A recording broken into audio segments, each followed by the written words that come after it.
Good morning बच्चों आपका मेरे चैनल मैथ पढ़ोगे अशोक सर से मैं स्वागत है। बच्चों आप मेरा पहले वीडियो देखिए, यदि उससे कुछ सीखते हैं, कुछ ज्ञान प्राप्त होता है, अच्छा लगता है तो मेरे वीडियो को लाइक कीजिए, सब्सक्राइब कीजिए और बेल आइकन को प्रेस कीजिए।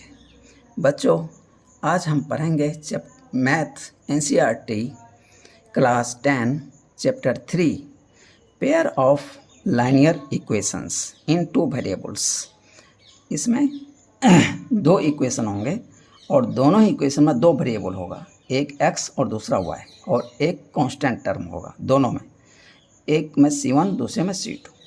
ओके, कहता है ये दोनों इक्वेशन का कुछ कंडीशन है कि किस कंडीशन में दोनों इक्वेशन जो है एक यूनिक सॉल्यूशन देगा, किस कंडीशन में एक दूसरे को ऊपर लाइक कर जाएगा, किस कंडीशन में पैरेलल होगा। आज उसका हम अध्ययन करेंगे। पहला है इंटरसेक्टिंग लाइंस। कहता है कि ये दोनों लाइन जो है एक दूसरे को इंटरसेक्ट करेगा, मतलब कट करेगा। कब? जब x का कोफिशिएंट का रेशियो और y के कोफिशिएंट का रेशियो क्या हो, not equal to, that is a1/a2 not equal to b1/b2। अब इसमें आगे नहीं लिखा है कांस्टेंट टर्म का रेशियो, इसका मतलब है कांस्टेंट टर्म इक्वल हो सकता है इस रेशियो का और नहीं भी इक्वल हो सकता है। दोनों ही कंडीशन में उसे कोई इफेक्ट नहीं पड़ेगा। Either a1/a2 not equal to b1/b2 equal to c1/c2। यदि कांस्टेंट टर्म का रेशियो इसके बराबर भी हो तो कोई इफेक्ट नहीं पड़ेगा सॉल्यूशन पे। दूसरा, यदि इक्वल ना भी हो, a1/a2 not equal to b1/b2 not equal to c1/c2, तो यहाँ पे नॉट इक्वल टू है, यानी कांस्टेंट टर्म का ratio.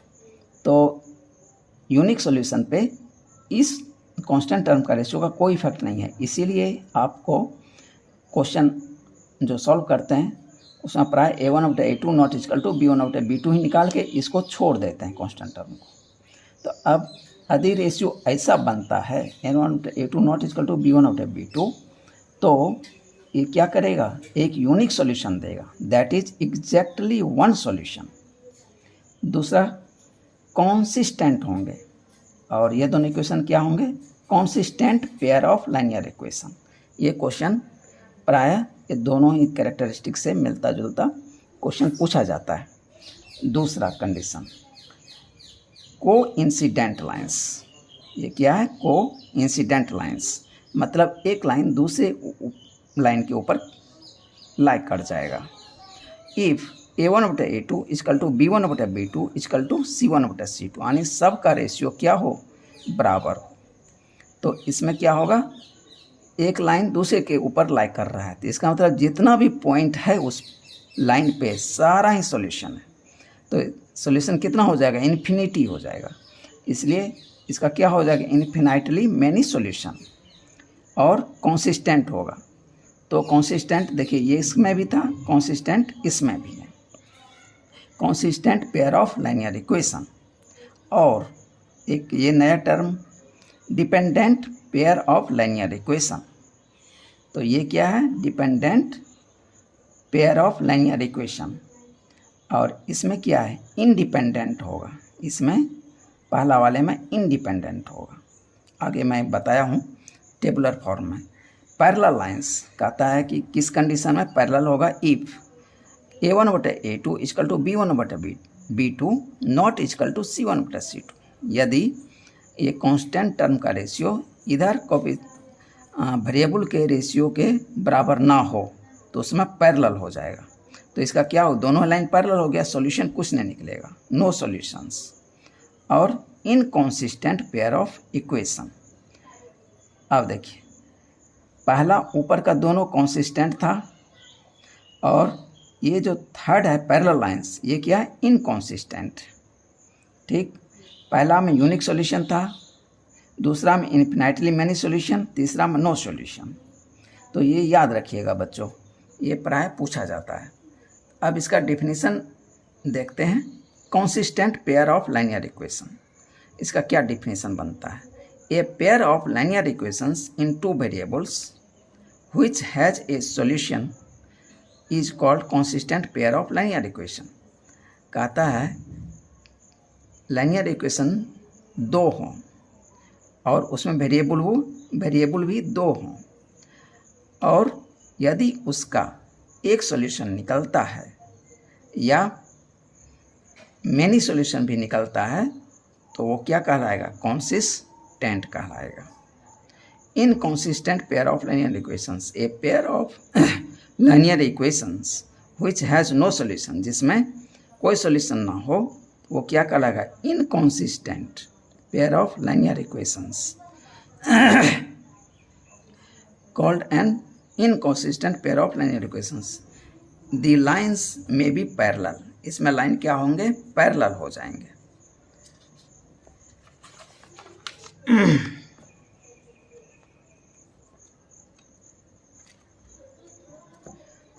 Dependent pair of linear equations, तो डिपेंडेंट किस कंडीशन में होगा?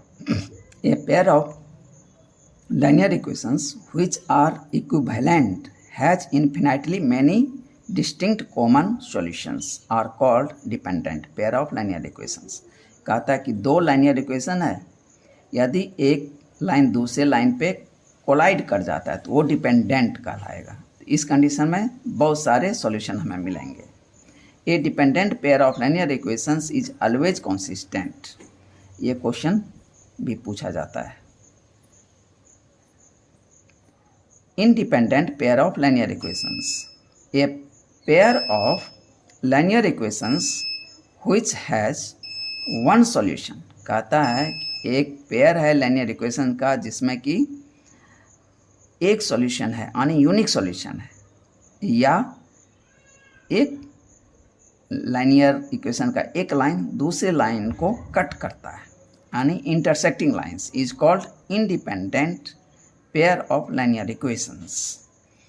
अब इतना चीज़ को टेबुलर फॉर्म में मैंने इसको अरेंज कर दिया है, तो आप इसे एक दो बार देखेंगे तो आपको याद हो जाएगा। पेयर ऑफ लाइंस, इसका equation a1x plus b1y plus c1 और दूसरा equation a2x plus b2y plus c2। अब इसका कंपेयर ऑफ रेशियोज, a1 बटे a2 not equal to b1 बटे b2, इधर c1 प्लस c2 बराबर हो या चाहे ना हो तो कोई इफेक्ट नहीं पड़ेगा। तो इसलिए फार्मूले में हम इतने ही तक निकालेंगे, और जैसे आंसर यदि नो इक्वल हो गया तो इसका मतलब है इंटरसेक्टिंग लाइंस हैं। देखिए ग्राफिकल रिप्रेजेंटेशन में इंटरसेक्टिंग लाइंस, और इसी को अलजेब्रिक इंटरप्रिटेशन में क्या लिखेंगे? Exactly one solutions, that is unique solution. अब इसका कैरेक्टरिस्टिक क्या क्या है? ये कंसिस्टेंट है, पहला पॉइंट। दूसरा इंडिपेंडेंट, ये पहला कंडीशन का हो गया। दूसरा condition a1x plus b1y plus c1, और दूसरा इक्वेशन है a2x plus b2y plus c2। अब इसका रेशियो देखते हैं, a1 बटे a2 इक्वल टू b1 बटे b2 इक्वल टू c1 बटे c2। अब ये तीनों रेशियो क्या है? इक्वल है, तो इसका मतलब है को इंसिडेंट है, एक लाइन दूसरे लाइन के ऊपर लाई कर रहा है, तो कोइंसिडेंट लाइंस। तो इसमें क्या होंगे? बहुत सारे सॉल्यूशन आएंगे, इन्फिनाइटली मैनी सॉल्यूशंस। अब इसका कैरेक्टरिस्टिक क्या क्या होगा? कंसिस्टेंट होगा और डिपेंडेंट होगा। अब तीसरा कंडीशन क्या है? a1x plus b1y plus c1, दूसरा इक्वेशन है a2x plus b2y plus c2। इसका रेशियो देखते हैं, a1 बटे a2 इक्वल टू b1 बटे b2 not equal to c1 बटे c2। ये क्या हो जाएगा? पैरेलल। ग्राफिकल रिप्रेजेंटेशन में ये पैरेलल लाइंस होंगे, और अलजेब्रिक में नो सॉल्यूशंस। और ये क्या होगा? इनकंसिस्टेंट। देखिए शब्द पे ध्यान दीजिए, यहाँ पे है इनकंसिस्टेंट, यहाँ पे देखिए consistent, independent, consistent, dependent, inconsistent, यानी नो सॉल्यूशन। तो बच्चों ये इस टेबल को एक दो बार देखेंगे तो आपको याद हो जाएगा, तो फिर इस से रिलेटेड जो भी सवाल पूछेगा आप इजीली आंसर दे पाएंगे। अब एक्सरसाइज शुरू करते हैं। Exercise 3.1।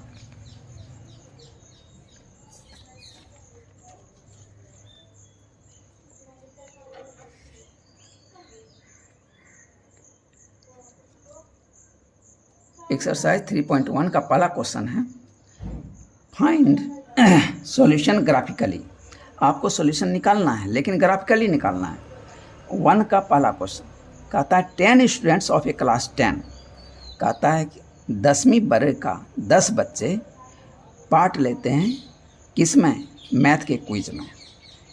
If the number of girls, कहता है कि यदि लड़कियों की संख्या 4 more than the number of boys, कहता है लड़कियों की संख्या लड़कों की संख्या से 4 ज़्यादा है। कहता है find the number of boys and girls who took part in the quiz. मान लेते हैं let the number of girls be x, लड़कियों की संख्या x मान लिया और लड़कों की संख्या y मान लिया। तो टोटल बच्चे कितने हैं, 10 हैं। x प्लस y बराबर 10। अब कहता है कि लड़कियों की संख्या 4 ज़्यादा है लड़कों की संख्या से, x बराबर y, x बराबर y करेंगे। अब इसमें 4 किधर जोड़ेंगे, जहाँ पे इक्वल यदि देंगे तो जिसकी संख्या कम है उसमें 4 जोड़ देंगे, या जिसकी संख्या ज़्यादा है उसमें से 4 कट कर देंगे, तो दोनों बराबर हो जाएगा। तो x लड़कियों की संख्या है, ये 4 ज़्यादा है, बराबर y लड़कों की संख्या 4 कम है, तो इसका मतलब इसमें y प्लस 4 कर देंगे, तो बीच में तब हम इक्वल दे सकते हैं। ये इक्वेशन बन गया x बराबर y प्लस 4। तो इसको हम रीअरेंज कर लेते हैं, तो y को इधर ट्रांसफ़र कर लेंगे, x माइनस वाई बराबर 4, ये इक्वेशन 2 हो गया। अब ग्राफ खींचने के लिए मुझे कुछ वैल्यू रखने होंगे, तो इसमें देखिए आप ट्राई कीजिएगा 3 वैल्यू रखने का। ऐसे 2 वैल्यू में भी स्ट्रेट लाइन खींचा जा सकता है, लेकिन यदि उसमें से कोई गलत हो गया तो फिर आपका गलत ही हो जाएगा। यदि आप 3 वैल्यू रखते हैं तो उसमें यदि एक मिस भी हो गया तो दूसरा जो है ग्राफ सीधा लाइन होने ही नहीं देगा, तो आपको पता चल जाएगा कि कहीं कुछ मिस्टेक है। तो आप प्रायः 3 कोशिश कीजिएगा, उसमें एक x का 0 रखिएगा, एक y का 0 लेने का प्रयास कीजिएगा, और एक x का प्लस मिल जाए, एक y का प्लस मिल जाए, और एक x का माइनस और एक y का माइनस, तो अच्छा ग्राफ खिंचाएगा, कोई दिक्कत नहीं आएगी। तो और कोशिश रहे कि इंटीजर नंबर्स ही आने चाहिए, यानी plus minus whole number with 0। तो यदि फ्रैक्शन आ जाएगा तो फिर ग्राफ खींचने में थोड़ी कठिनाई आ जाएगी, इसलिए फ्रैक्शन नहीं लीजिएगा, तो होल नंबर ही प्राय लाने का प्रयास कीजिएगा। तो कोशिश कीजिएगा इंटीजर, यानी प्लस माइनस होल नंबर, और 0 भी आ जाए तो कोई बात नहीं। तो पहला है x प्लस वाई बराबर 10, तो x और y ले लिया, x का वैल्यू 0 रखा तो y बराबर क्या आ गया, x बराबर 0 तो y बराबर 10 आ गया। अब x बराबर 10 रखते हैं, x बराबर 10, तो 10 उधर ट्रांसफ़र करेंगे तो 10 माइनस 10 0, तो y बराबर 0। x बराबर 5, तो इधर 5 आके माइनस हो जाएगा, तो y बराबर 5। तो ये 3 मैंने वैल्यू रख दिए पहला इक्वेशन का। दूसरा इक्वेशन का x माइनस वाई बराबर 4 है, x और y ले लिया, x का वैल्यू 0 रखा तो y बराबर क्या हो गया, -4। अब x बराबर 4 रखिए, x बराबर 4, ये इधर जाके क्या आ जाएगा, 4 माइनस 4 यानी 0, माइनस y बराबर 0, तो y बराबर 0, x बराबर 4 तो y बराबर 0, x बराबर -2 रखिए, ये -2 इधर आके प्लस हो जाएगा, तो माइनस y बराबर 6, तो y बराबर -6। तो ये वैल्यू रख के ग्राफ खींचेंगे और ये वैल्यू रख के ग्राफ खींचेंगे। अब देखते हैं कि वो जो ग्राफ है क्या हमको सॉल्यूशन देता है।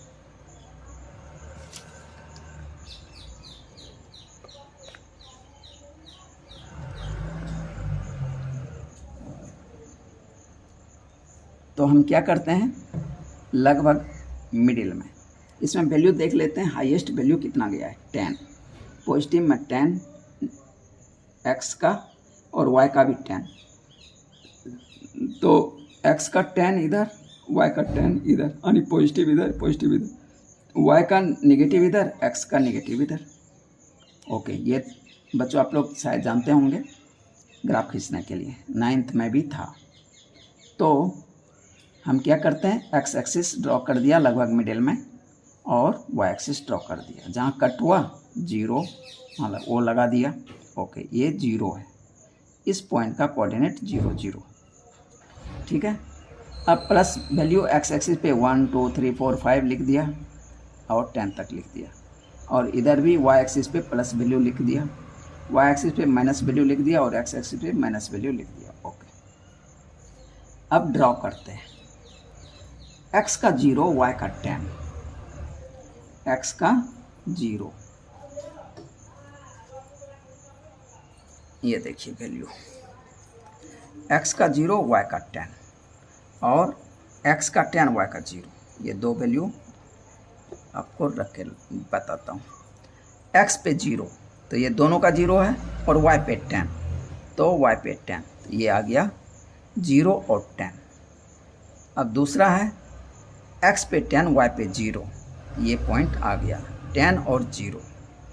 अब तीसरा पॉइंट है 5 5, यानी x पे 5 ये और y पे 5, यहाँ से ऊपर चलिए और यहाँ ये 5 है y का, यहाँ से चलिए तो ये b पॉइंट आ गया 5 5। अब स्केल के सारे इस तीनों पॉइंट को मिलाते हुए एक लाइन खींच दीजिए, ये लाइन आपको मिल जाएगा। और जो इक्वेशन रहेगा x प्लस वाई बराबर 10 यहाँ लिख दिया मैंने, और प्रत्येक पॉइंट का कोऑर्डिनेट मैंने लिख दिया जो पॉइंट डाला मैंने, ठीक है। अब दूसरा इक्वेशन देखते हैं। दूसरा इक्वेशन का वैल्यू है x का 0 y का -4 और x का 4 y का 0 और x का -2 और y का -6। तो अब इसको देखते हैं, x पे 0 y पे -4, x पे 0 y पे -4, तो y पे -4 ये है, तो 0 और -4, ठीक, कोऑर्डिनेट लिख दिया, r लिख दिया, ये पॉइंट का नाम मैंने r दे दिया। दूसरा पॉइंट है x पे 0 y पे, x पे 4 y पे 0, तो x पे 4 ये और y पे 0, तो यही पॉइंट हो जाएगा 4 और 0। x पे -2, x पे -2 y पे -6, x पे -2 और y पे -6, तो y पे -6 यहाँ है, ये पॉइंट आ गया -2 और -6।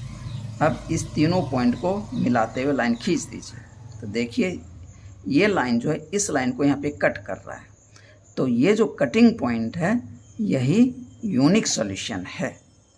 अब इसका कोऑर्डिनेट खोजते हैं, इसका x कोऑर्डिनेट कितना है और y कोऑर्डिनेट कितना है।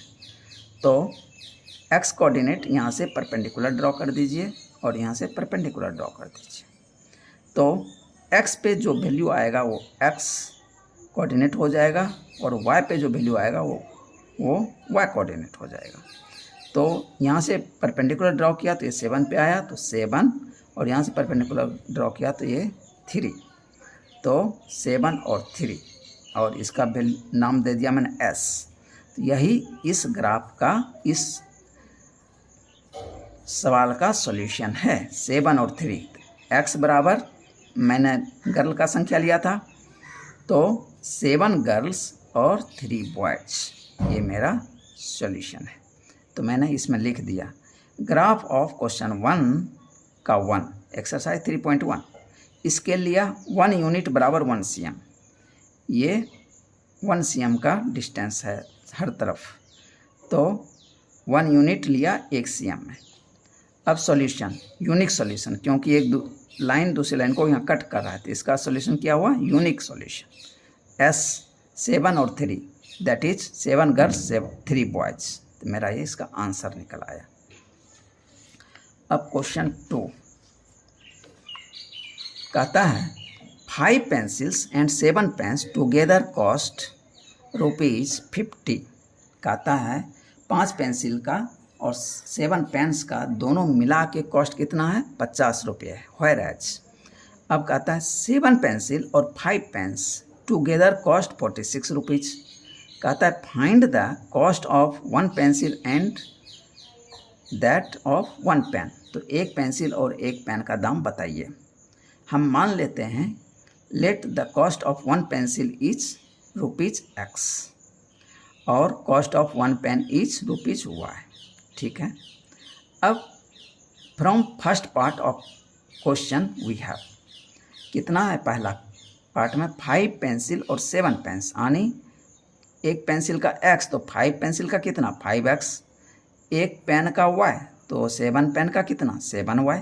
अब दोनों को जोड़ देंगे तो कितना रुपया होना चाहिए ₹50 होना चाहिए। 5x + 7y = 50, ये इक्वेशन 1 निकला। अब second part, and again from second part of question we have, इसमें क्या है 7 पेंसिल्स एंड 5 पेन्स, तो एक पेंसिल का x तो 7 पेंसिल का 7x + 5y = 46, ये इक्वेशन 2 निकला। अब from equation 1 we get the value of x and y to draw the graph. अब इसमें x का वैल्यू रखते हैं और y का वैल्यू निकाल लेते हैं, चाहे y का वैल्यू रखते हैं x का वैल्यू निकाल लेते हैं। तो दो में से किसी एक का वैल्यू रख देते हैं, तो y = 0 रख दीजिए, तो ये पार्ट 0 हो गया। तो x बराबर कितना आ जाएगा,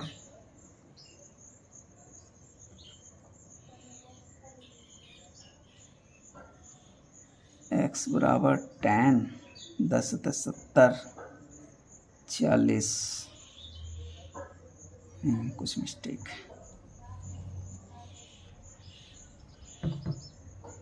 x का वैल्यू 10, पहला क्वेश्चन नहीं सही है, x का वैल्यू 10 तो 10 × 5 = 50, 50 इधर 50 में से 50 चला गया, क्या बच गया 0, तो 7y = 0, तो y = 0। अब x = 3, तो 5 × 3 15, 15 उधर जाएगा तो माइनस हो जाएगा, 15 जब इसमें माइनस आ जाएगा तो हो जाएगा 35, 35 को 7 से डिवाइड करेंगे तो 5 आ जाएगा। उस तरह से -4 रखेंगे तो y का वैल्यू 10 आ जाएगा। तो ये इक्वेशन 1 का ये मैंने वैल्यू निकाल लिया। अब इक्वेशन 2 का देखते हैं, x और y, x का वैल्यू -2 तो y का वैल्यू 12 आया। उस तरह से x का वैल्यू 3 रखेंगे तो y का वैल्यू 5 आ गया, x का वैल्यू 8 रखा तो y का वैल्यू -2 आ गया। We see that the two lines intersecting the two equations are intersecting at a point 3, 5, that is pencil's cost is 3 and pen's cost is Rs5। अब इसको ग्राफ में कैसे खींचेंगे,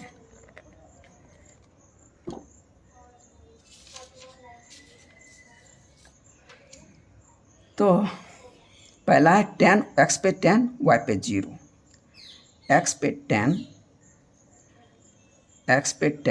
y पे 0, तो ये पॉइंट हो गया 10 और 0, x पे 3, y पे 5, x पे 3 ये, y पे 5 ये, यहाँ से ऊपर चलेंगे यहाँ से पैरेलल चलेंगे तो ये आ गया 3 और 5, x पे -4, x पे -4, x पे y पर 10 तो और y पे 10 तो आ गया ये पॉइंट। अब इसको मिलाते हुए एक लाइन खींच दिया और इक्वेशन लिख दिया 5x + 7y = 50। अब दूसरा है x का -2 और y का 12, x का -2 तो -2 यहाँ है और y पे 12 तो 12 यहाँ है, तो ये पॉइंट हो गया -2 और 12, और x पे 3, y पे 5, x पे 3 तो x पे 3 ये आ गया और y पे 5, तो यहाँ से ऊपर चलिए तो ये पॉइंट आ गया। अब है x पे 8 और y पे -2, x पे 8 ये आ गया, y पे -2 तो ये आ गया, यहाँ से चलेंगे इधर यहाँ से इधर तो ये 8 और -2। अब इसको ड्रॉ कर दिया तो यहाँ कट हुआ, एक इक्वेशन दूसरे इक्वेशन के लाइन को कट कर दिया यहाँ पे। अब इसका कोऑर्डिनेट देखते हैं, यहाँ से परपेंडिकुलर x एक्सिस पे डालिए और यहाँ से परपेंडिकुलर y एक्सिस पे डालिए। तो x पे ये 3 पे कट कर रहा है, तो आ गया x कोऑर्डिनेट 3, ये y को 5 पे कट कर रहा है, हो गया ये 5, इसका कोऑर्डिनेट हो गया 3 और 5। तो मैंने x लिया था पेंसिल का और y लिया था पेन का। तो graph of equation 1 question 2, scale 1 cm बराबर 1 यूनिट, स्केल लिखना भूलिएगा मत, scale 1 cm equal to 1 unit. Solution unique solution, क्योंकि एक दूसरे को कट कर रहा है तो यूनिक सॉल्यूशन हो गया।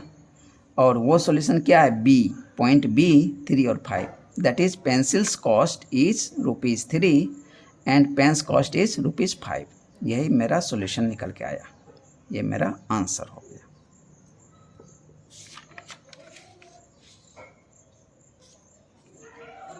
अब question 2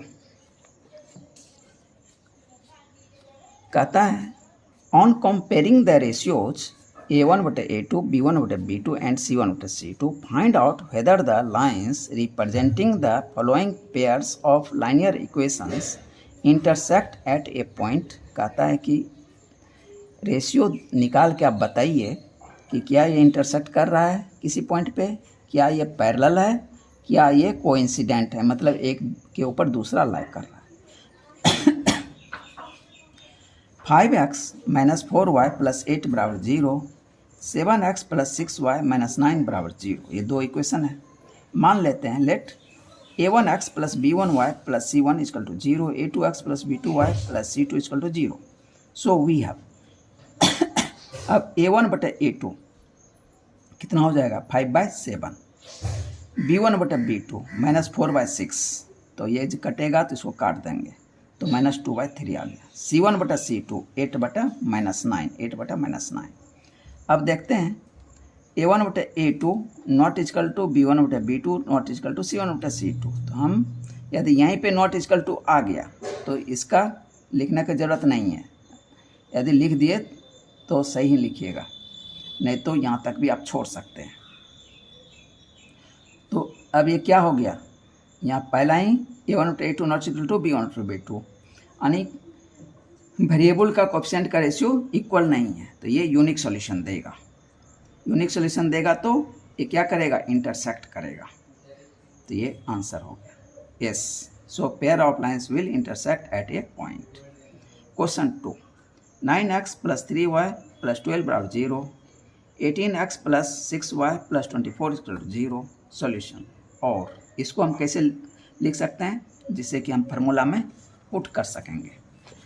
a1x + b1y + c1 is 0, a2x + b2y + c2 is 0। So we have a1/a2, अब इसका रेशियो निकाल लेते हैं, 9/18 अब कट हो जाएगा तो 1/2, b1/b2 3/6 यानी 3/6 यानी 1/2 हो गया कट के, c1/c2 12/24 ये भी कट के हो गया 1/2। देखिए सब रेशियो बराबर है, इसका मतलब है एक लाइन दूसरे लाइन के ऊपर कोइंसिडेंट है। Hence a1/a2 = b1/b2 = c1/c2, that is infinitely many solution. So pair of linear equations are coincident lines। Answer हो गया। क्वेश्चन 3, 6x - 3y + 10 बराबर 0, 2x - y + 9 बराबर 0, और a1x + b1y + c1 is 0, a2x + b2y + c2 बराबर 0। अब इसमें ratio फिर निकाल लेते हैं, a1/a2 6/2 यानी 3 निकल के आया। अब b1/b2 -3/-1 यानी 3 आ गया, ये भी 3। अब देखते हैं c1/c2 10/9 आ गया, 10/9। a1/a2 = b1/b2 not equal to c1/c2, यानी लास्ट यदि नॉट इक्वल टू है इसका मतलब no solution, that is no solution. So line क्या हो जाएगा, कोई सॉल्यूशन नहीं है, तो पानी पैरेलल चला जाएगा। So lines are parallel. Question 3, on comparing the ratios a1/a2 b1/b2 and c1/c2, find out consistent and inconsistent. इसमें बताना, रेशियो निकाल के बताना है कौन कॉन्सिस्टेंट है और कौन इनकॉन्सिस्टेंट है। यूनिक सॉल्यूशन कॉन्सिस्टेंट होगा और मैनी सोल्यूशन वो भी कॉन्सिस्टेंट होगा, नो सोल्यूशन इनकॉन्सिस्टेंट होगा। बस इतना याद रखिए, बस आपका आंसर आ जाएगा। 3x + 2y बराबर 5, 2x - 3y बराबर 7। अब इसको रीअरेंज कर लीजिए, तो 5 को इस पर ट्रांसफ़र कर लीजिए, तो हो जाएगा 3x + 2y - 5 बराबर 0, 2x - 3y - 7 बराबर 0।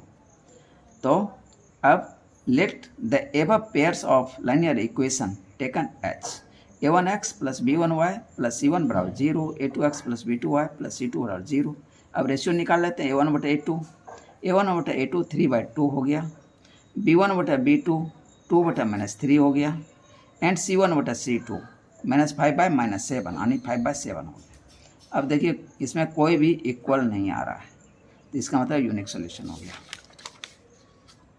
सो यूनिक सोल्यूशन क्या होता है? कॉन्सिस्टेंट होता है, इसलिए इसका आंसर हो गया कॉन्सिस्टेंट। a1/a2 not b1। अब क्वेश्चन 2, 2x - 3y बराबर 8, 4x - 6y बराबर 9। इसको भी रीअरेंज कीजिए, 8 को इधर ट्रांसफर कर लीजिए, 9 को इधर ट्रांसफर कर लीजिए। फिर a1x + b1y + c1 बराबर 0, a2x + b2y + c2 बराबर 0।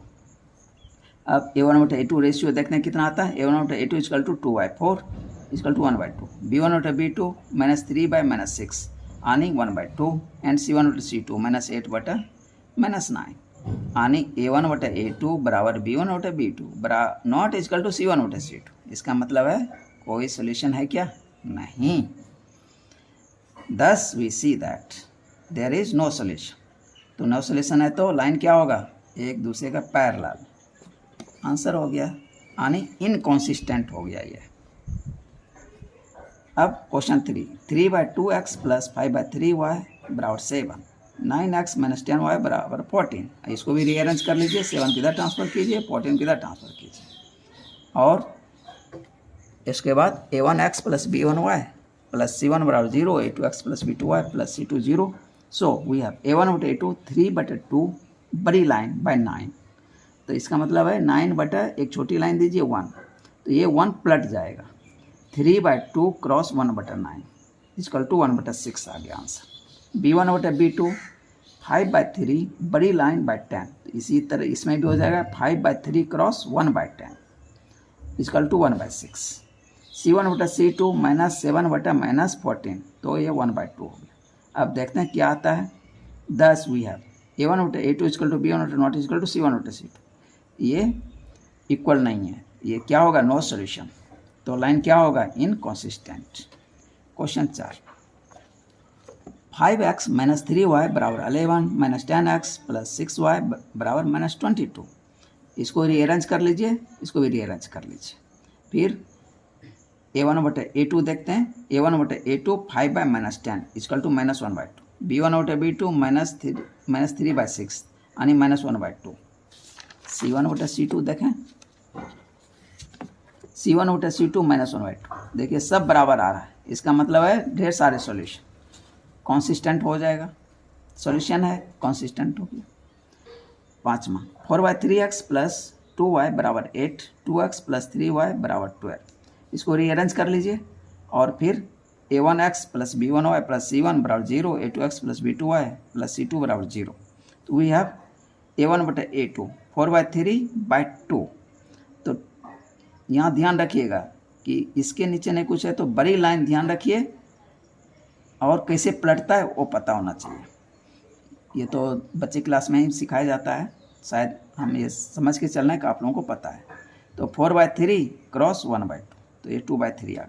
b1/b2 ये भी 2/3 आ गया, एंड c1/c2 ये भी 2/3 आ गया, यानी सब बराबर है।